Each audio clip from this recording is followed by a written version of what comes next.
ठाकुर जी दूसरे के घरन में जाके चोरी करने लगे। ऐसा ऊधम ऐसा उत्पात पूरे गोकुल में, महाराज नाक में दम है गयो।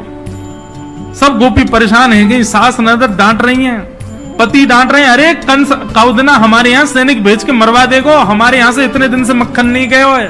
गोपियां सब चिंतित भी होती हैं, लेकिन सबको अच्छा भी लगता है, कन्हैया आके चोरी करते हैं। तभी उन गोपियों में एक गोपी थी, उसका नाम था प्रभावती। प्रभावती गोपी एक दिन सब गोपियों से बैठ करके चर्चा, सब गोपियां कह रही थी मेरे घर की तो ऐसे कर गो, मेरे यहाँ तो ऐसी मटकी फोड़ गयो, मेरे यहाँ ऐसा माखन चुरा गयो। प्रभावती व्यंग में हंसने लगी, हंस करके बोली आज तक मेरे यहाँ दृष्टि भी नहीं डाली उस कन्हैया ने। अरे तेरो घर कैसे बच गयो? बोले अरे कन्हैया को अपने प्राण प्यारे होंगे तो मेरे घर के आसपास भी नहीं आवेगो, वो जाने ना है मेरा नाम प्रभावती है। अब ये बात गोपी कह रही थी सब सखियों से, इतने में ही वहीं एक बालक था, वो ठाकुर जी का मित्र था। वो ठाकुर जी के पास दौड़ो दौड़ो गए, वो लाला एक गोपी है प्रभावती वाने यूं कहिए, लाला को अपने प्राण प्यारे होंगे तो आवेगो मेरे यहाँ चोरी करवे, मेरे यहाँ आई ना सके, प्राण प्यारे यही मारे ना आवे। ठाकुर जी बोले हमको चुनौती दे रही है? बोले हम बे लाला तू को चुनौती दे रही है? बोले अगलो धावो यही के घर मारनो है। सबसे पहले तो ठाकुर जी ने प्रभावती के देवर को अपना सखा बनाया। देवर कितना बड़ा, वो भी छोटा सा ही था। ठाकुर जी ने उसको अपना सखा बनाया। सखा बना करके उसको बेला फुसला करके बढ़िया उसको बढ़िया मक्खन वक्खन खवा के अपने पक्ष में कर लिया। ठाकुर जी बोले ए सुन, तेरी भाभी प्रभावती एक दिन चुनौती दे रही कि कन्हैया मेरे यहाँ चोरी करके दिखाए। प्रभावती का देवर बोलो लाला बता कहा करनो? बोले जा देना तेरी भाभी बढ़िया वारो मक्खन निकारे, बस तू संकेत कर दियो, और जब वो जमुना जल भरवे जावे घर में कोई नहीं हो वही समय हमारा आक्रमण होगो। ठीक है। प्रभावती ने एक दिन बढ़िया मक्खन निकारो और महाराज मक्खन निकाल करके छीके पर टांगो, और वो बालक ने देख लिया, दौड़ करके ठाकुर जी के पास बोले आज भाभी ने मक्खन निकालो, आज ही चलो लाला। बोला हाँ आज चलेंगे। प्रभावती यमुना जल भरने के लिए गई, ठाकुर जी उसके यहां प्रवेश कर गए, और प्रवेश करके महाराज चार के ऊपर तीन के ऊपर दो के सबसे ऊपर ठाकुर जी, और ठाकुर जी लेकर के बढ़िया मक्खन खाने लगे। मक्खन पाते हैं, ग्वाल बालों को पवाते हैं, और जब सब पा लेते हैं तो फिर मरकान भूषण संग में बंदर और चलते हैं उनको भी पवाते हैं। लेकिन प्रभावती के यहां इतना मक्खन था, ठाकुर जी का भी पेट भर गया, ग्वाल बालों का भी भर गया, और सब बंदरों का भी पेट भर गया, लेकिन मक्खन अभी पूरा नहीं हुआ, खत्म नहीं हुआ। ग्वाल बाल बोले लाला मक्खन तो अभी बहुत सारो बच गो। ठाकुर जी बोले ये प्रभावती हमको बड़ी चुनौती दे रही ना, याकू ने मजा तो चका जाए। सो कहा कियो। ठाकुर जी ने एक हंडी लई, एक लठ लियो, और वहां से वह हंडी को फोड़ दियो, जितनो मक्खन हो सब नीचे गिर गयो, और वह मक्खन को चौका लगा गए, पोंछा कर गए पूरे घर में। एक एक कोने पे जाकर के मक्खन रह नहीं जाए कहीं भी, और पूरे में बढ़िया चौका लगा करके, और ठाकुर जी अपने ग्वाल बालों के संग अंधेरे में छुप के खड़े है गए। बोले देखियो अब मजा आवेगा, प्रभावती आवेगी। प्रभावती आई, सिर पर दो मटकियां बड़ी अचक अचक करके चल रही थी, संभल के चल रही थी। जैसे ही माने द्वार खोलो, और द्वार खोलते ही अपना पाम भीतर धरो, रिपटी महाराज ऐसी रिपटी सिर में लगी, कमर में लगी, हाथ पाम बाकी सब रह गए, और गिरी सो गिरी, यमुना जल मिल गए मक्खन में तो और चीकनो है, अब वो उठ ही नहीं पा रही है, जैसे उठे फिर गिरे, जैसे उठे फिर गिरे। और ठाकुर जी ताली बजा बजा के हंसे, सब ग्वाला के लाला आज तो बड़े मजे आए, आज तो बड़े मजे आए। मेरी भाभी कहा कह रही कन्हैया को अपने प्राण प्यारे हमारे ना आवे, अब तो को तेरे प्राण प्यारे होंगे ना तो कभी हमको चुनौती नहीं देगी। और ठाकुर जी भाग गए। प्रभावती महाराज जैसे तैसे रिपट के बाहर आई, और जाके सीधे यशोदा मैया के पास पहुंच गई, और जाके बोलने लगी, बोले मैया अपने लाला संभाल ले, नहीं तो काउदना हाथ दिखा दूंगी आकू में। ऐसा उधम मचावे, देख मेरी कोहनी टूट गई, कमर टूट गई, ऐसा उधम मचा के गए। यशोदा मैया बोली तुम गोपीन पे कछु काम ना है, 24 घंटा मेरे लाला के पीछे पड़ी रहो, काउदना रंगे हाथ पकड़े तो आइयो, नहीं तो कभी मुख मत दिखाइयो अपनो। प्रभावती बड़ी चिंता में है, बोले ठाकुर जी को रंगे हाथ कैसे पकड़ूं।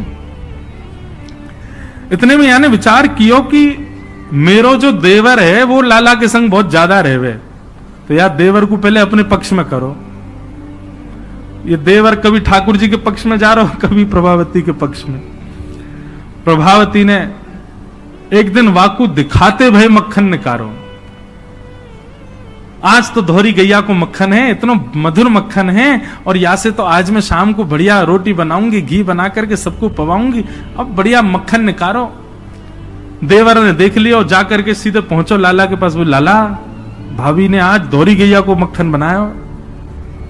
ग्वाल बाल सब बोले लाला वहीं चल, बात ना बड़े मजे आए वहां पे, आज फिर चल रहे प्रभावती के यहां। ठाकुर जी बोले चलो। अब प्रभावती ऐसा दिखा करके गई कि वो जमुना जल भरने चली गई है।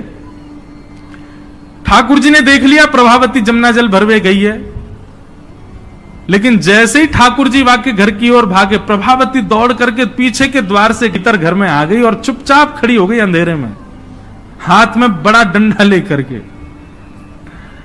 ठाकुर जी आए, ठाकुर जी ने आकर के जैसे महाराज 4 3 2 1 ऊपर चढ़े, चोरी करनो प्रारंभ कियो। ठाकुर जी जब पूर्ण रूपेण व्यस्त हो गए चोरी में, तब प्रभावती अपना डंडा लेकर के निकली। दारी क्यों तुम्हें बताऊं। और जैसी प्रभावती आई, महाराज नीचे वाले सबसे पहले भागे, और नीचे वाले भागे तो ऊपर वाले सबरे गिर गए, ठाकुर जी लटक गए ऊपर। अब बाकी के सब तो वहां से भाज गए, ठाकुर जी रह गए। अब नीचे प्रभावती खड़ी है, आजा लाला तो बताऊं मैं। प्राण प्यारे, देख देख देख प्रभावती तू सही ना कर रही है, तू जाने ना है मैं जय जय हूं। बोले तेरी जय जय तो मैं निकारूंगी, नीचे आ पहले तू। जैसे तैसे करके ठाकुर जी नीचे उतरे। प्रभावती बोले देख तू को मुंह पे दया ना आवे, मैं कितनो सीधो साधो भोरो सो प्यारो सो, देख मैं तू वचन दूं आज के बाद नहीं आऊंगा तेरे घर, तू अब कछु मत करे, तू मुंह को मारे मत। बोले ना ना मारूंगी ना लाला, इतना कोमल सो मेरो लाला, वाकू कैसे मार सकूं मैं। ठाकुर जी बोले हाँ जी तो मैं मुंह मारी हूं मत। बोले मारूंगी ना तो को पकड़ के यशोदा को दे के आऊंगी आज मैं, वो बतावेगी तो। बोले या तो बढ़िया तो तू मार ले मुझे, लेकिन यशोदा मैया के पास मत ले जा, ऐसा मत करे। बोले ना आज तो तू यशोदा ही बतावेगी तो। और ठाकुर जी को हाथ पकड़ करके महाराज प्रभावती पूरे गोकुल में हल्ला करती हुई जा रही है, और घूंघट करके, घूंघट पकड़ रखो एक हाथ से, दूसरे हाथ से ठाकुर जी पकड़ रखे, और सबरे गोकुल में हल्ला। देख लो रे सबरे गोकुल वासियों, जे नंद जी को लाला, यशोदा मैया को छोरा, ये घर घर जाके चोरी करे। यशोदा मैया कह रही रंगे हाथ पकड़ो तो बताइयो, आज पकड़ लियो या को ठिकाने लगाऊंगी मैं। ठाकुर जी बोले ये तो भैया बड़ी निंदा है रही हमारी। इतने में ही ठाकुर जी बोले ए प्रभावती कहा बात है। बोले देखते ना इतनी जोर से मेरो हाथ पकड़ रखो, मेरो हाथ नीलो पड़ गयो, रक्त पूरा रुक गयो है, तू इतनी जोर से मत पकड़े, तू एक काम कर मेरो जे हाथ छोड़ दे दूसरा हाथ पकड़ ले। प्रभु बोले नहीं तू भाग जाएगा, तेरी सौगंध खा के कह रहा हूं मैं नहीं भागूंगा, तू मेरो एक हाथ छोड़ दूसरा पकड़ ले। प्रभावती चलती जा रही है, और चलते चलते माने 3.5 वर्ष के छोटे से ठाकुर जी चलते चलते माने जैसी मन बनायो कि हाथ दूसरा लाऊं, ठाकुर जी ने पीछे चल रहे ग्वाल बालन में प्रभावती के देवर को इशारा क्यों यहां पे आ, वो ठाकुर जी की उम्र को ही है। अब देख तू मेरा दूसरा हाथ पकड़ जल्दी कर। प्रभावती चलते चलते बोली ला दूसरा हाथ दे। दूसरे हाथ के चक्कर में ठाकुर जी ने के देवर को हाथ पकड़ा दिया, और पकड़ा करके ठाकुर जी गली मोहल्ला कूचेन में कूदते भय सीधे नंद भवन पहुंच गए, और सीधे यशोदा मैया की गोद में। मैया इस सबरी गोपी मेरे पीछे काय को पड़ी रहे, अरे मेरो लाला बड़ो मलूक है, हमारे पीछे पड़ी रहे। मैया रोज कोई गोपी आ जाए, मुंह को तो लगे आज भी कोई गोपी आवेगी तो उसे शिकायत करवे। मैया बोली आन देदारी की मैं बताऊंगी। हाँ मैया तू मुंह को अपना दूध पिवा दे। और ठाकुर जी तो इतने लाड़ प्यार में आ गए, मैया गोद में बैठ के दूध पीने लगे। इतने में ही प्रभावती आई, देख यशोदा मैया तू कह रही कि अपने लाला को रंगे हाथ पकड़ के लाइयो, आज देख तेरा लाला पकड़ के लाई हूं मैं। ठाकुर जी बोले देख ले मैया मैं तो कह रहा हूं ना कोई गोपी आ रही आ गई। मैया तू एक काम कर दे। बोले कहा मैं तू और बाबा हम तीनों कहीं और ही चले जाएं, ये गोपी हमको जीन ना दे रही हैं, इनको यूं लगे कि तेरो लाला इतना सुंदर काहे को है। ये चिढ़ के मारे आ जाए रोज। मैया बोली लाला तू पीछे खड़ो रहे यार, गोपी तो मैं देख के आऊं। मैया नीचे गई, कहा बात क्यों चिल्ला रही है, देख तेरो लाला आज रंगे हाथ पकड़ो। मैंने तो याकू कुछ नहीं कही है, लेकिन तेरे हवाले छोड़ के जा रही हूं। मैया यार सबक सिखाइयो आज। मैया बोली कौन है? बोले तेरो लाला। बोले देख तो सही कौन है। प्रभावती ने घूंघट उठा के देखो तो वही के देवर को हाथ। प्रभावती बंदर तू कहां से आया, भाज गयो। अब तो यशोदा मैया ने खूब सुनाई। बोले नहीं नहीं मैया मैंने तुम्हारे लाला ही पकड़ो।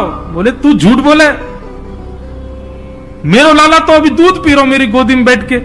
कन्हैया, इतने में ठाकुर जी आए भी तो, हाँ मैया कहा कर रहे हो तू? मैया मैं तो तेरी गोद में बैठो दूध पी रहा। मैया ही सबरी गोपी मेरे पीछे पड़ी रही, मैं कहा बताऊं, इन लोगों की तो ऐसी आदत है गई है, और ये प्रभावती तो सबसे ज्यादा। मैया ने खूब डांटी। प्रभावती बोले ये हुआ कैसे? प्रभावती बोले अच्छा मैया क्षमा कर दो मैं जाऊं। प्रभावती चली गई। ठाकुर जी बोले मैया मैं 2 मिनट में आऊं, अभी ने सखांत में ले आऊं। जैसे ही प्रभावती ने दूर पहुंचे सो ठाकुर जी आए आगे से, और प्रभावती के आगे आगे खड़े गए। तो कहो जी कैसी रही आज? प्रभावती बोली तेने ही कियो कैसे? बोले मैंने कैसे कियो वो मत पूछे, लेकिन मैं तू को चुनौती देवे आया हूं। आज तेने मेरो हाथ पकड़ो तो मैंने अपनो हाथ देवर में बदल दियो। कल को अगर तेने मुझे पकड़ो तो तेरो हाथ मेरो हाथ खसम में बदल जाएगा, देवर से तेरे पति को हाथ आ जाएगा हाथ में। तू जाने ना नंद जी को लाला हूं मैं।